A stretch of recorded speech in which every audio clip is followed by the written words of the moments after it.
Hey guys, this is Gloria. I am back to share with you guys a project that I completed on today. Um, so I was on Instagram one day and I saw Karen share some boxes that she picked up from Dollar Tree, and they were these house shadow boxes. And you guys know, amongst everything else, I do love house shapes and houses. And so, I've been going to all my different Dollar Trees and I am not able to find them. I wanted to get them so that I can alter them with some Maggie Holmes paper, but like I said, I probably visited about 4 or 5 different Dollar Trees in my area and none of them have these little shadow boxes. So what I did was I did a Google search and I actually found a nativity scene shadow box that someone created and they were giving it out for free. And so you can't sell it or anything like that, but it's a free file.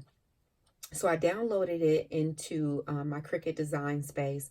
I altered it just a little bit and then I used it for the purpose that I wanted to use it for.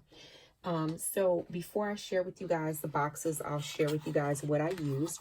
I used some of this trim from Goodwill that I picked up, and I know I probably showed this on a haul video, but it is this pink and white stripe ribbon. Now this ribbon is like, they call it seersucker ribbon. It is like a really hard kind of, it's not as flexible as some of the other ribbon, but it still did the trick and it's super pretty, so I went on and used that. I also used, of course, some of my printables from AC Digitals. It was, different printables that I used. I also used some rosettes that I created, and I did share with you guys that tutorial. I'll link it down below just in case you guys missed that video. Super easy to make these crepe paper rosettes.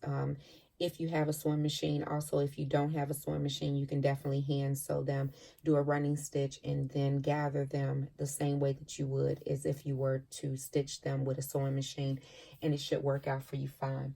The other thing that I used was the Flourish paper, and some of it was, 2 of the sheets were separate sheets from Joanne, and then one of the sheets came out of this project pad because I wanted to use all florals, and so, but I did want to have 3 different florals, so I used 1 sheet out of here and then 2 sheets out of the double-sided paper at Joanne. So I do want to actually pick up more of that paper because I didn't realize that the project pad is single-sided, and the paper from Joanne, the single sheet paper, is a double-sided paper.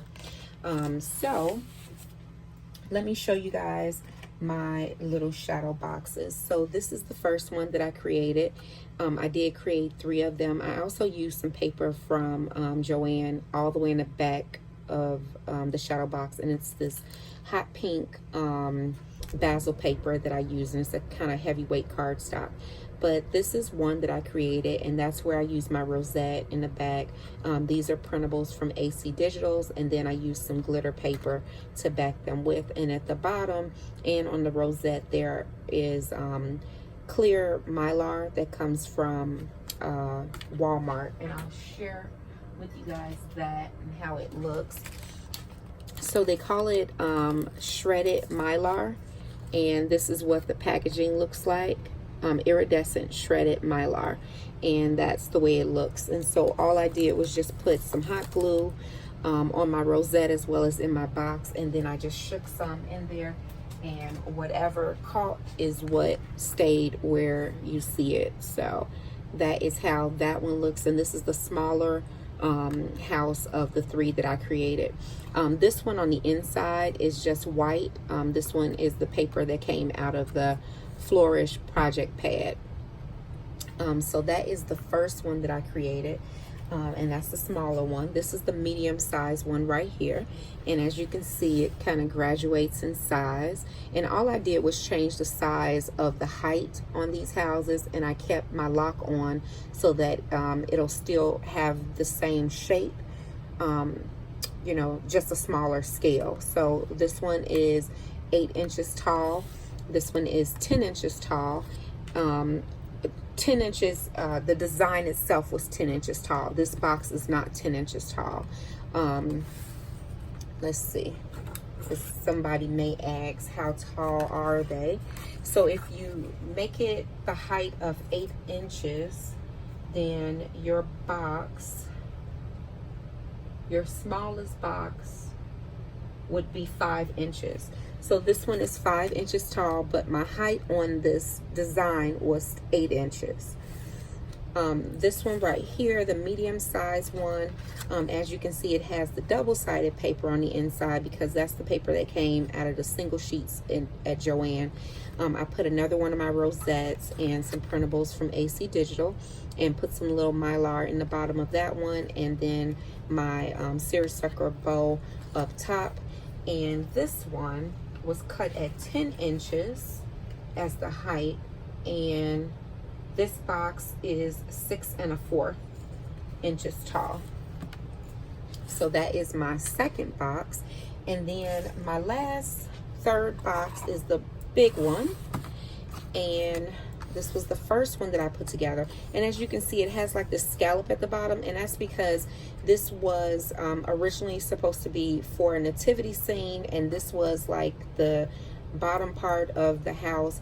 I went in and I altered it for the second and third box to take out that squiggly line and make it a straight line. And if you guys want a tutorial on that, I can definitely do that on my Cricut Design Space program. So just let me know if you want that. But this one was cut at the largest size, and I believe this was 11.5 inches so that it'll fit on my mat. And at 11.5 inches, this one came out to 7 inches tall. So 7 inches tall on this one, 6 1/4 on this one, and then the baby one was, I believe, what, 5 inches. And so this is the way this one looks. And like I said, I wanted to use different floral papers from the Flourish collection. And I wanted to keep the backgrounds all this hot pink kind of color from Basil. So I did that to tie them all back in. And in the inside of this one, there's a pretty pink and like kind of burgundy looking polka dot, which is the back side of this particular paper. And this is a single sheet from Joann. And this is another rosette that I created, some printables from AC Digital with the glitter paper, and then the seersucker bow. And so these are just going to sit on my little shelf in my little area where I have a lot of my Maggie Holmes projects that I completed, as well as projects that were completed for me. So that is about it. Those are my 3 houses. I will leave a picture at the end so that you guys can see them a little bit better.